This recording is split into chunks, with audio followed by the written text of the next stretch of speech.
नमस्कार साथियों, आज हम लोग पढ़ेंगे अध्याय 1 वास्तविक संख्याएं, जिसमें यूक्लिड विभाजन एल्गोरिथम का प्रयोग करेंगे, जिसका सूत्र होता है भाज्य बराबर भाज्य गुणे भागफल प्लस शेषफल, जिसको एक उदाहरण के माध्यम से समझाया गया है, जिसमें बताया गया है यूक्लिड विभाजन एल्गोरिथम का प्रयोग कर 125 तथा 45 का महत्तम समापवर्तक ज्ञात कीजिए। 125 तथा 45 का महत्तम समापवर्तक ज्ञात करने के लिए हम बड़ी संख्या को छोटी संख्या से अर्थात 125 को 45 से भाग देंगे तथा उपरोक्त सूत्र के अनुसार नियोजित करेंगे अर्थात रखेंगे। अतः 45 को 125 से भाग देने पर हमें भागफल 2 प्राप्त हुआ तथा शेषफल 35 प्राप्त हुआ, जिसे हमने सूत्र के अनुसार नियोजित कर लिया जैसा कि दिखाया जा रहा है। अतः अब हम ज्ञात करेंगे कि यदि हमारा शेषफल 0 होता है, उस स्थिति में हमारा भाजक जो है वही महत्तम समापवर्तक होगा।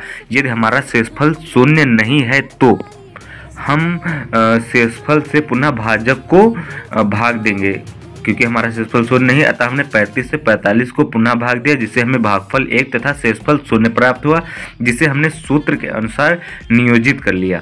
सूत्र के अनुसार रखने पर हमने देखा कि शेषफल हमारा 10 है, जो कि 0 के बराबर नहीं है। अतः अब हम पुनः शेषफल को भाजक से अर्थात 10 को 35 से भाग देंगे।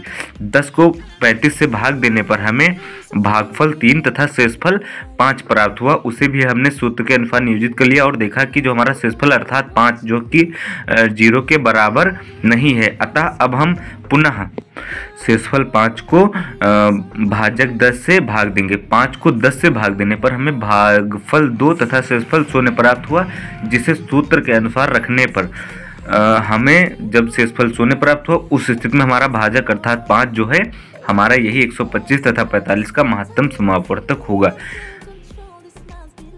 इसी प्रकार हम लोग देखेंगे एक दूसरा उदाहरण, जिसमें बताया गया है कि यूक्लिड विभाजन एल्गोरिथम का प्रयोग कर 100 तथा 190 का महत्तम समापवर्तक ज्ञात कीजिए। तो आइए देखते हैं इसको कैसे हल करते हैं। जैसा कि हम लोगों ने देखा अगले सवाल में कि महत्तम समापवर्तक ज्ञात करने के लिए सर्वप्रथम बड़ी संख्या को छोटी संख्या से भाग दिया जाता है।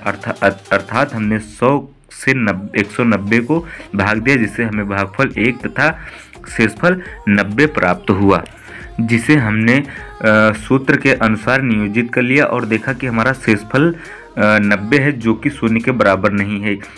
अतः हम यही प्रक्रिया दोबारा पुनः दोहराएंगे अर्थात हम भाजक को शेषफल से पुनः भाग देंगे। अर्थात हम जो हमारा भाजक है 100 उसको 90 से पुनः भाग देंगे। तो 90 से 100 को भाग देने पर हमें भागफल 1 तथा शेषफल 10 प्राप्त हुआ, जिसे हमने सूत्र के अनुसार नियोजित कर लिया और देखा कि शेषफल 10 जो कि 0 के बराबर नहीं है। अतः अब हम यह प्रक्रिया पुनः दोहराएंगे। यह प्रक्रिया पुनः दोहराने पर हमने जब 10 से